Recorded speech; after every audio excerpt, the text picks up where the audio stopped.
নমস্কার। কবিগুরু রবীন্দ্রনাথ ঠাকুরের সমব্যথী।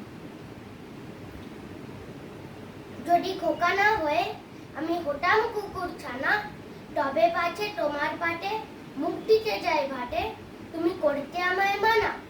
সত্যি করে বল, আমায় করিস নে মাছল।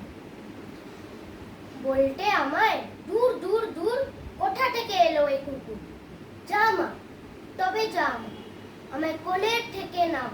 আমি খাবো না তোর হাটে, আমি খাবো না তোর পাটে। যদি খোকা না হয়ে আমি হতেম তোমার দিয়ে, তবে পাছে যাই মা উড়ে, আমায় রাখতে শিকল দিয়ে। সত্যি করে বল, আমায় করিস নে মাছল। বলতে আমায় হতভাগা পাখি, শিকল কেটে দিতে চায় রে ফাঁকি। তবে নামিয়ে দে মা, আমায় আমায় ভালোবাসিস নে মা। আমি রব না তোর কোলে, আমি বনেই যাব চলে। ধন্যবাদ।